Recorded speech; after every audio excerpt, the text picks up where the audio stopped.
फिर से स्वागत है मेरे चैनल पर। मैं हूँ राज, आप देख रहे हैं हाईवे नाइट। दोस्तों, आज की जो कहानी है ये आगरा की पास की है और कहानी को लगभग 6 साल हो चुका है और ये कहानी है सुनील जी का। तो चलते हैं दोस्तों आज की कहानी में। लेकिन दोस्तों, आपने मेरे चैनल को सब्सक्राइब नहीं किया है या फिर आप अभी अभी जुड़े हैं मेरे चैनल पर, तो मेरे चैनल को सब्सक्राइब कर लीजिएगा और साथ में बेल आइकन ज़रूर प्रेस कीजिएगा ताकि आपको वीडियो का नोटिफिकेशन मिलता रहे। तो चलते हैं दोस्तों आज की कहानी में, हाईवे नाइट की एक सफ़र पर। दोस्तों, मेरा नाम सुनील है। मेरे छोटे भाई की शादी हुई थी। घटना मुझे बहुत अच्छी तरह से याद है।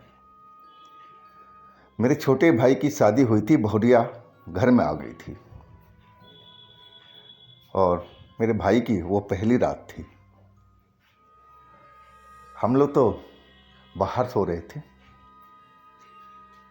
मैं, पापा और एक आध रिश्तेदार भी थे जो बाहर का घर बने हुए थे हमारा, और उसमें हम सो रहे थे।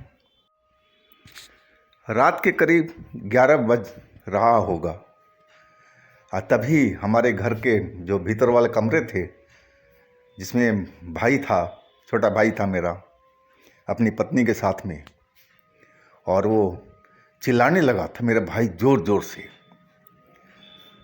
बहुत शोरगुल हुआ तो हमारा भी नींद खुल गया। हमने अंदर जा कर के देखना चाहा, लेकिन हम जा नहीं पाए कि बहुरिया नई नई है, जाना ठीक नहीं है।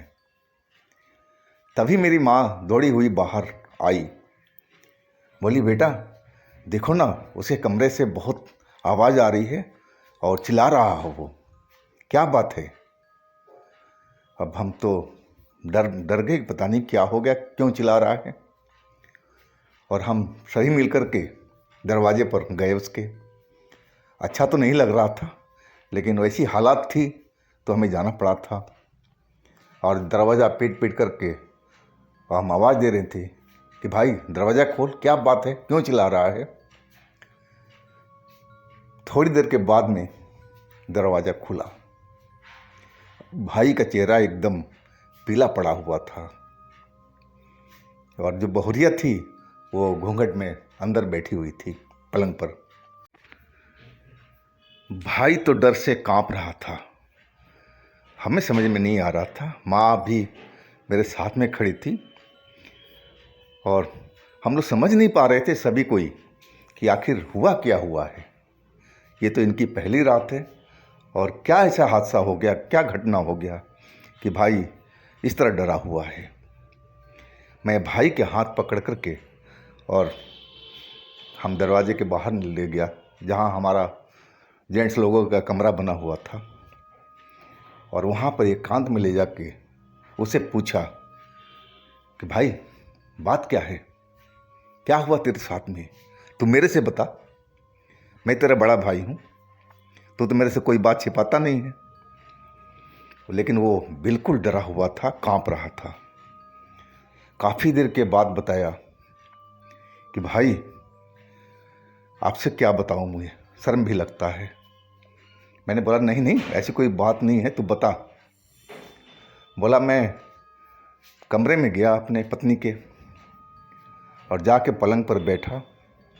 अभी मैं 2 लफ्ज़ बोला ही था कि अचानक उसका चेहरा जैसे किसी भूत की हो, इतनी डरावनी है। उसने अपनी आंखें कर ली और चेहरा एकदम लाल सा हो गया था और भूत की तरह जैसे कोई साया उस पर आ गया हो, और हमें नोचने में लगी थी अपने नाखूनों से और मेरा गला ही पकड़ लिया था कि मैं तुझे मार डालूंगी, मैं तुझे मार डालूंगी, मुझे तुझे नहीं छोड़ूंगी। मैं बहुत मुश्किल से अपना गला छुड़ाया था भाई, और तब मैंने चिल्लाना शुरू किया था। जब आप लोग की आवाज़ आई तो वो बिल्कुल नॉर्मल हो गई थी वो, और घूंघट काट करके बैठ गई थी जैसे कोई बात ही नहीं हुआ हो।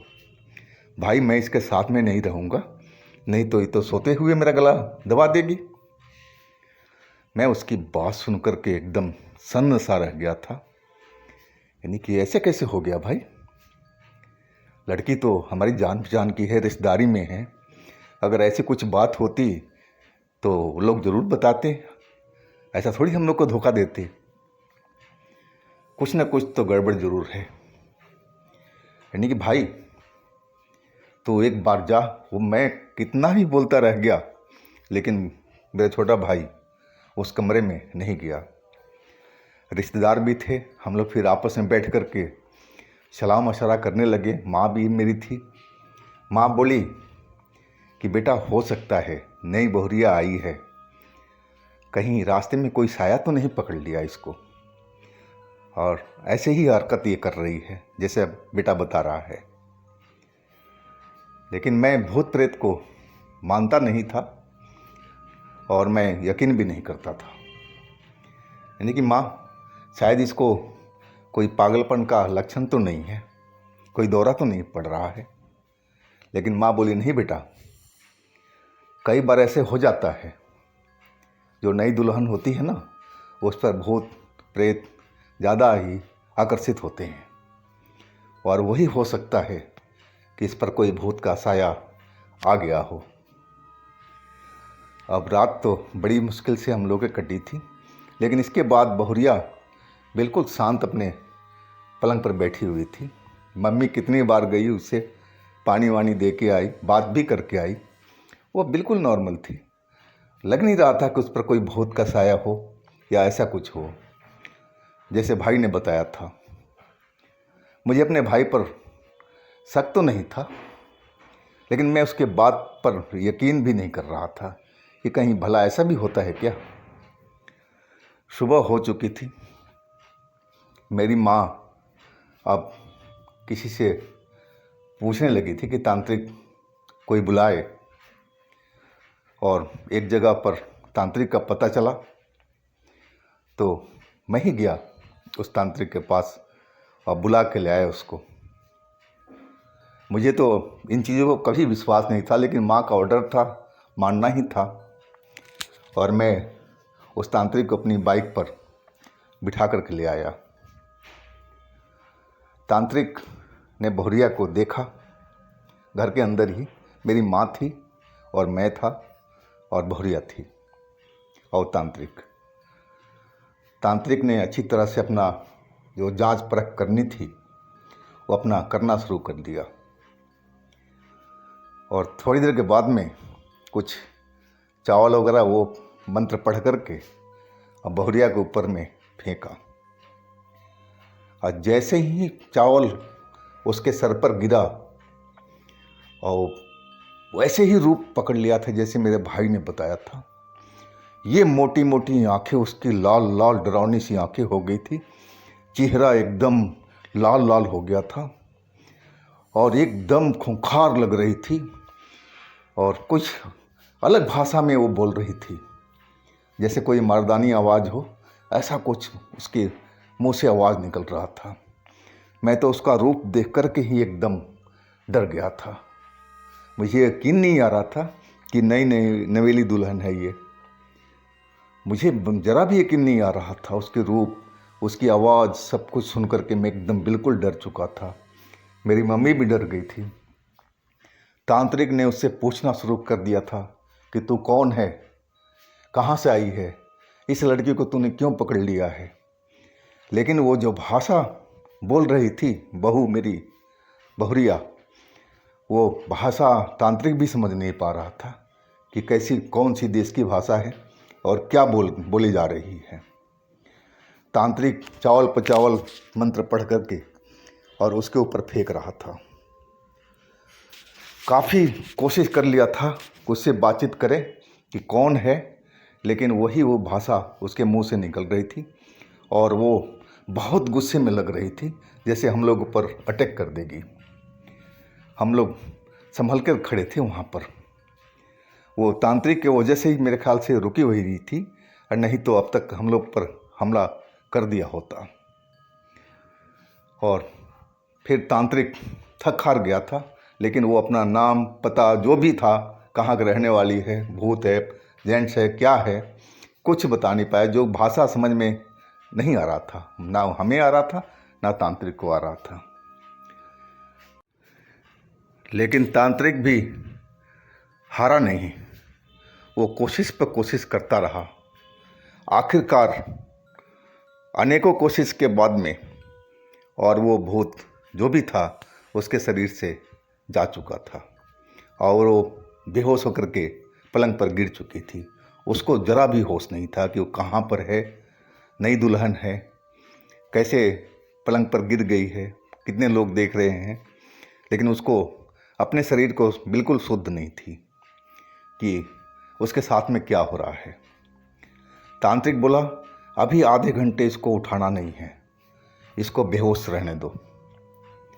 और हम लोग देखते रहे। आधे घंटे से अधिक के बाद में तांत्रिक ने फिर पानी का गिलास में पानी लिया और उसके चेहरे पर मंत्र पढ़ करके छिड़कना शुरू किया था। बुजुर्ग तांत्रिक था वो, और अपने लाइन का मजा हुआ मुझे लग रहा था, ये कि उस भूत से हारा नहीं था।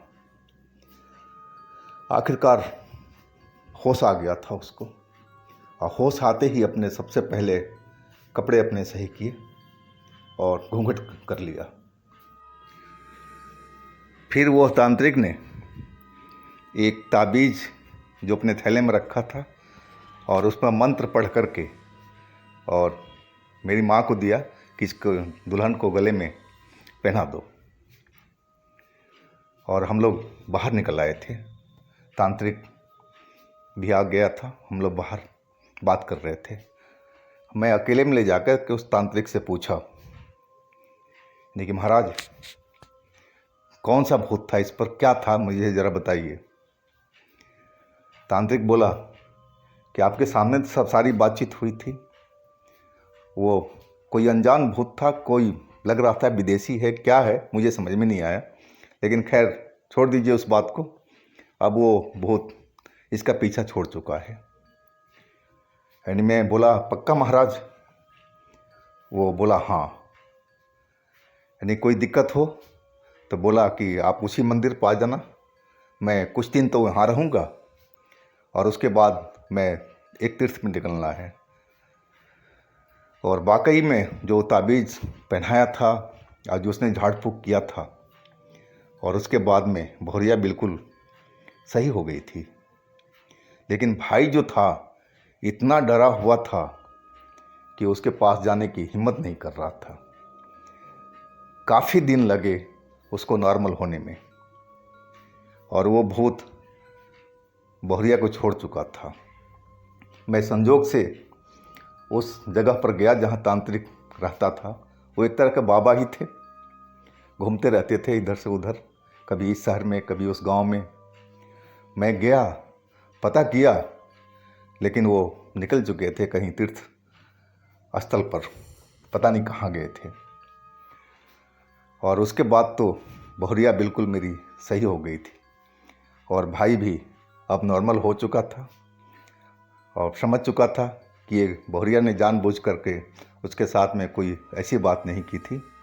जो कुछ हुआ था वो उस भूत ने किया था। तो दोस्तों, ये थी आज की कहानी।